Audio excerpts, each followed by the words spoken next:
Hello बच्चों, कैसे हैं आप सभी। आई होप आप सभी अच्छे होंगे, स्वस्थ होंगे और अपनी पढ़ाई को जारी रख पा रहे होंगे। जैसा कि आप सब जानते हैं कि हमारी मैथ 10th क्लास की सीरीज चल रही है मैथ की तैयारी के लिए, तो इसके लिए बने रहिए हमारे साथ। हमारा फर्स्ट चैप्टर चल रहा है वास्तविक संख्याएं, जिसका फर्स्ट पार्ट हम कल कर चुके हैं। नेक्स्ट पार्ट आज मैं आपके लिए लेकर आई हूँ। यदि अभी तक आपने फर्स्ट पार्ट नहीं देखा है तो प्लेलिस्ट में जाकर आराम से आप उसको देख सकते हैं। चलिए हम शुरू करते हैं आज अपना नेक्स्ट पार्ट। हमने 2 क्वेश्चन कल कंप्लीट कर लिए थे। देखिए ये इस प्रकार से अभाज्य संख्याओं अभाज्य गुणनखंड करना मैंने आपको सिखाया था, भाजकता के नियम भी सिखाए थे और उसके बाद 2 क्वेश्चन हमारे कंप्लीट थे। चलिए तीसरे क्वेश्चन पर हम आते हैं आज। तीसरा क्वेश्चन क्या है हमारा, अभाज्य गुणनखंड विधि द्वारा।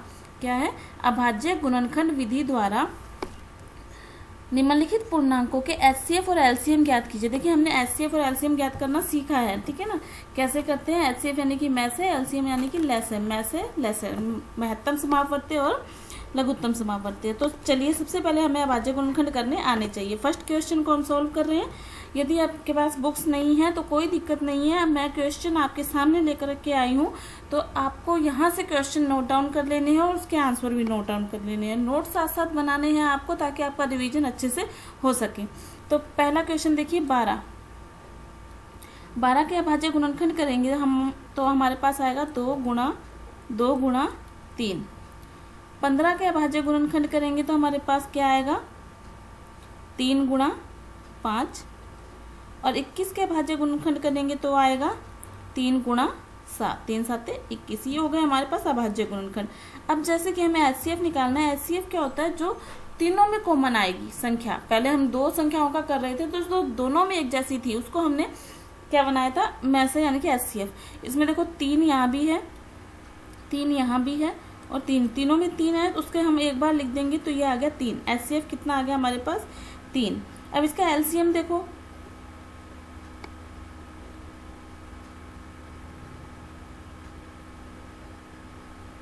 एलसीएम यानी कि लेस है, कैसे आएगा,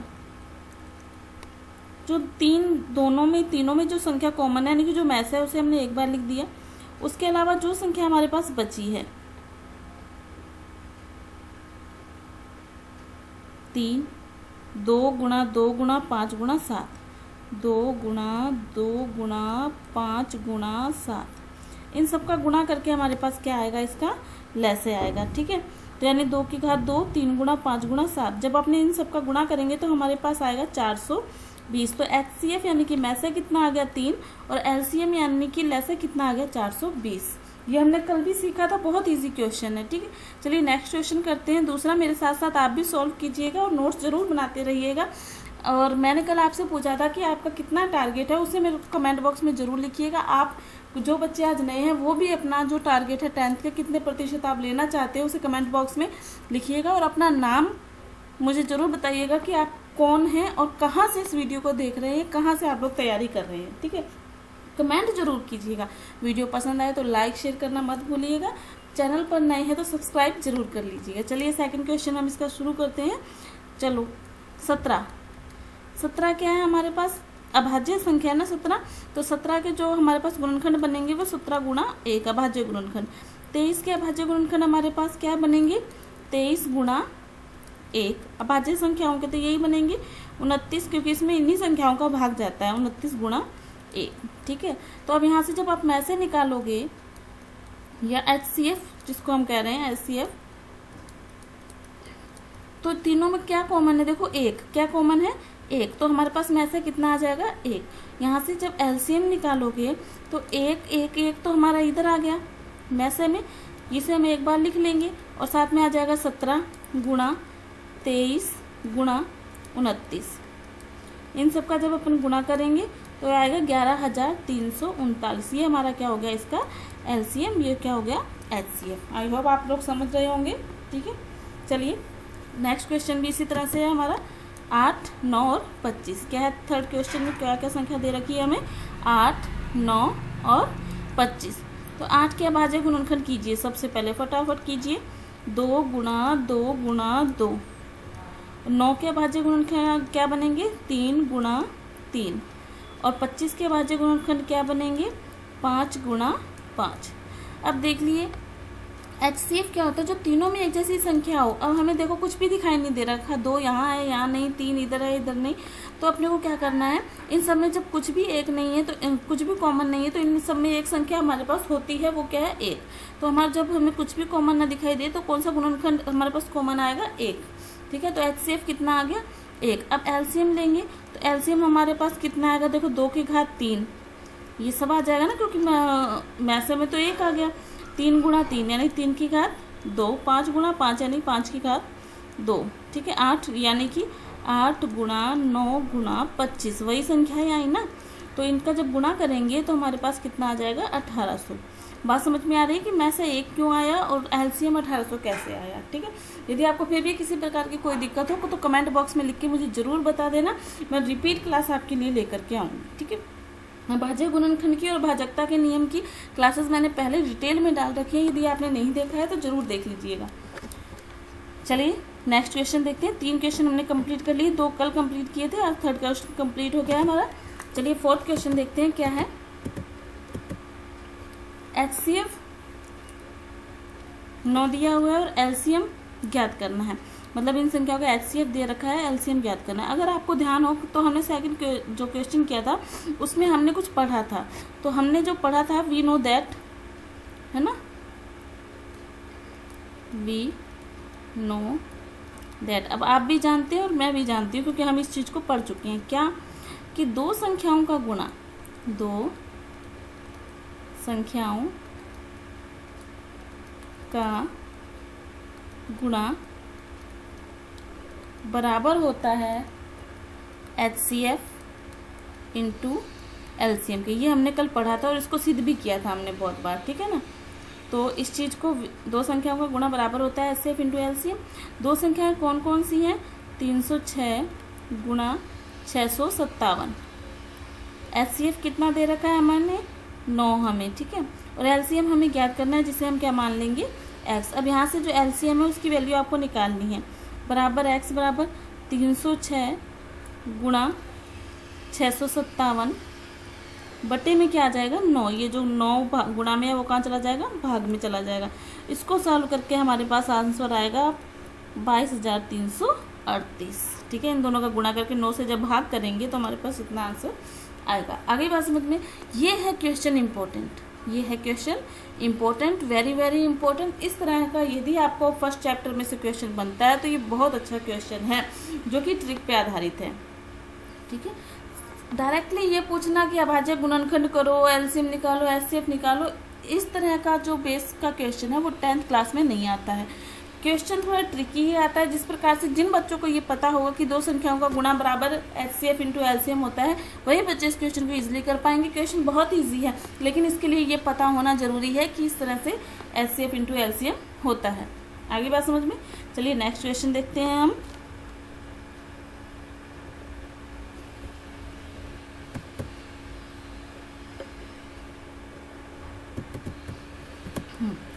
जांच कीजिए कि क्या किसी प्राकृत संख्या, जांच कीजिए क्या किसी प्राकृत संख्या n के लिए संख्या 6 की पावर n अंक 0 पर समाप्त हो सकती है। इस चीज़ को अपने को सॉल्व करना है। इसमें थोड़ी हिंदी है, ठीक है ना, तो मैं हिंदी आपको लिख के दिखाऊंगी, आप बिल्कुल उसी तरह से इसको करना है। सबसे पहले हमें पता है कि यदि कोई संख्या 0 पर समाप्त होती है तो वह 10 से विभाजित होती है। ठीक है ना, अगर कोई संख्या 0 पर उसका एंड होता है तो वो 10 से विभाजित हो जाएगी, या 0 पर एंड है तो उसका विभाजन 2 और 5 से भी विभाजित होगी। ठीक है ना, तो देखो यदि कोई संख्या, मैं हिंदी लिख रही हूँ, उसी तरह से आपको टाइप करनी होगी हिंदी। ठीक है, यदि कोई संख्या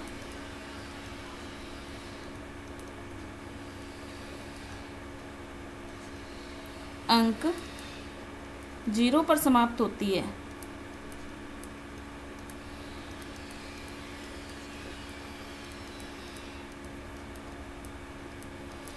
तो वह 10 से विभाजित होगी, तो वह 10 से विभाजित होगी, वह संख्या 10 से क्या होगी, विभाजित होगी। ठीक है, हमें पता है। तो वह 5 और 2 से भी विभाजित होगी, क्योंकि हमने भाजकता के नियम में भी पढ़ा है कि यदि इकाई का अंक 0 है तो वह 2 से भी विभाजित होती है, 5 से भी विभाजित होती है, 10 से भी विभाजित होगी।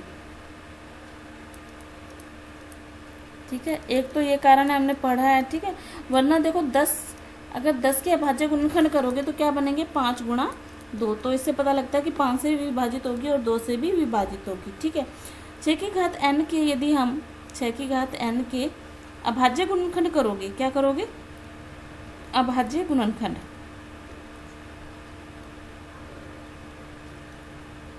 तो क्या बनेंगे, देखो 6 के अभाज्य गुणनखंड करो, क्या बनेंगे, 2 गुणा 3। तो इसकी घात क्या आ जाएगी, n, और अगर दोनों की घात अलग अलग कर दोगे तो 2 की घात n गुणा 3 की घात n। 6 की घात n के अभाज्य गुणनखंड में 5 नहीं है, क्या नहीं है, 5 नहीं है, इसीलिए जो 6 की घात n है वो 5 से तो विभाजित नहीं होगी। ठीक है, 6 की घात n में अभाज्य गुणनखंड में क्या नहीं है, 5 नहीं है।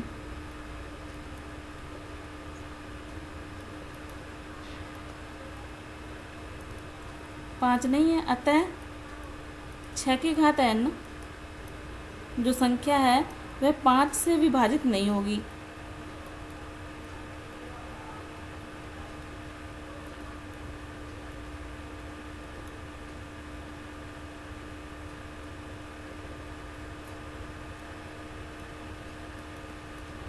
ठीक है, 6 की पावर n में केवल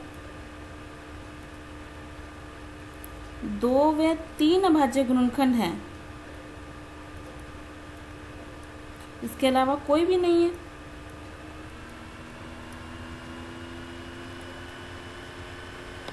अतः ये क्या है, 6 की पावर n अंक 0 पर समाप्त नहीं हो सकती, अंक 0 पर समाप्त नहीं हो सकती। इस तरह से आपको इसके अंदर हिंदी टाइप करनी है। ठीक है ना, क्योंकि इसमें अभाज्य गुणनखंड किया हमने, अभाज्य गुणनखंड हमारे पास कितना आया, 2 गुणा 3 आया। ठीक है, तो इसका अगर 0 पर समाप्त होती है तो अभाज्य गुणनखंड यानी 5 होना चाहिए या 0 होना चाहिए, जो कि इसके अंदर नहीं है। सिंपल सा क्वेश्चन है। ठीक है, इतना सा है, थोड़ी हिंदी है जो आपको लिखनी है। चलिए नोट डाउन कर लेना आप इस क्वेश्चन की हिंदी को। अपने चलते हैं नेक्स्ट क्वेश्चन पर। व्याख्या कीजिए कि 7 गुणा 11 और ये भाज्य संख्याएं क्यों हैं। ठीक है ना, तो ये अपने को करना है।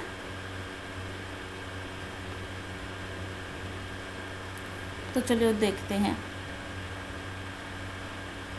भाज्य संख्याएं। तो हमें पता है कि जो भाज्य संख्याएं होती हैं, अब देखो सबसे पहले क्या होता है, भाज्य संख्याओं के तो 2 ही गुणनखंड होते हैं, एक तो वही संख्या और एक। ठीक है, और भाज्य संख्याओं के 2 से अधिक गुणनखंड होते हैं।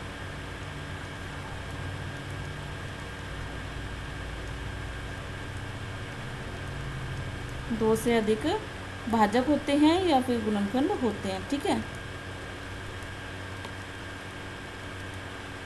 मैं हिंदी आपको लिख के दे रही हूँ ताकि आपको नोट्स बनाने में कोई दिक्कत ना आए, आपके नोट्स अच्छे से तैयार हो जाएं। आप जो छुट्टियों के अंदर जो हमारा कोई पढ़ाई नहीं चल रहा है, स्कूल नहीं चल रहा है, उस समय यदि आप इस चीज़ को कवर कर लेंगे तो आपके लिए बहुत बेनिफिट रहेगा।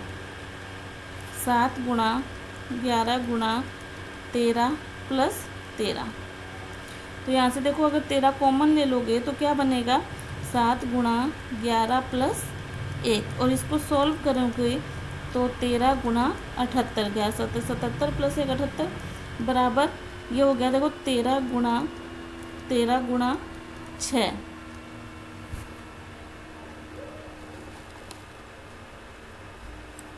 ठीक है, अब अपने को पता लग गया कि इस संख्या में 2 से अधिक भाजक, मतलब 1 भी है, 6 भी है और 13 भी है। ठीक है, इसमें 2 से अधिक भाजक हैं, इसमें 2 से अधिक कौन कौन से, 1, 6 और 13 भाजक हैं। अब जब 2 से अधिक भाजक होते हैं तो वो भाज्य संख्याएं होती हैं। ठीक है, इसी प्रकार से दूसरी संख्या में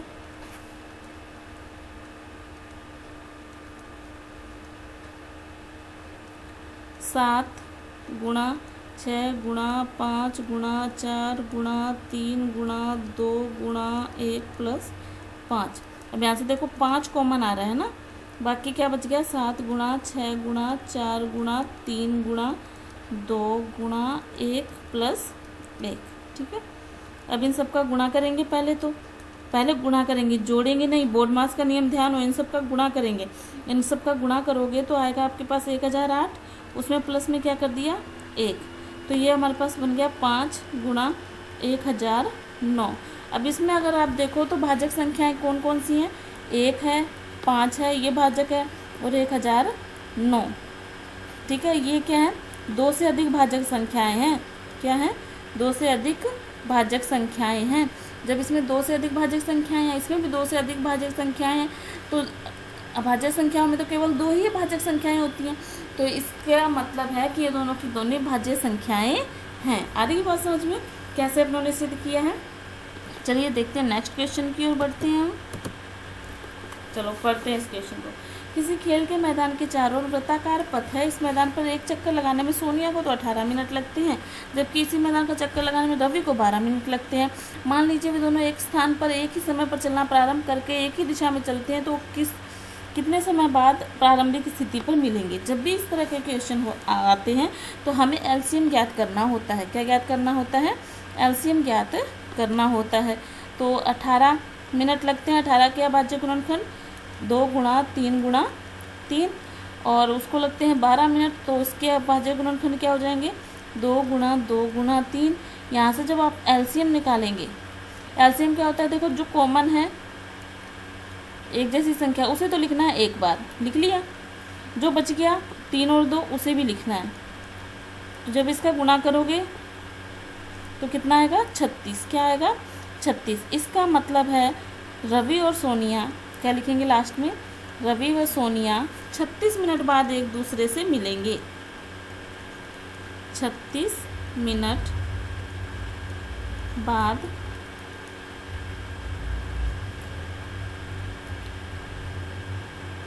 अपने प्रारंभ स्थान पर होंगे। अपने प्रारंभ स्थान पर होंगे। ये जो क्वेश्चन हमने किया है 7वां क्वेश्चन, ये भी वेरी वेरी इंपॉर्टेंट क्वेश्चन है, आपको बहुत जगह देखने को मिल जाएगा। एक मैंने पहले इंपॉर्टेंट क्वेश्चन बताया, और ये वाला जो एग्ज़ाम की दृष्टि से बहुत ही इंपॉर्टेंट है। अगर मुझे पेपर बनाने का मौका मिले तो मैं इसी प्रकार के क्वेश्चन बनाऊँगी। ठीक है, तो ये थे हमारे जो फर्स्ट चैप्टर है वास्तविक संख्या, उसका 1.1 आज हमने कंप्लीट कर लिया है। 2 पार्ट्स में कंप्लीट किया है। पार्ट 1 हमने कल कर लिया है, आज हमने पार्ट 2 कंप्लीट किया है। कल हम आपके लिए लेकर आएंगे प्रश्नावली 1.2। तो इसी प्रकार से पढ़ने के लिए बने रहिए हमारे साथ। कमेंट बॉक्स में ज़रूर लिखिएगा आपको क्लास कैसी लगी, आप कहाँ से हैं, अपना नाम और अपनी जगह का नाम भी कमेंट बॉक्स में लिखिएगा। चैनल पर नए हैं तो चैनल को सब्सक्राइब कर लीजिएगा, वीडियो को लाइक और शेयर करना मत भूलिएगा। चलते हैं, मिलते हैं नेक्स्ट वीडियो में, तब तक पढ़ते रहिए, खुश रहिए, धन्यवाद।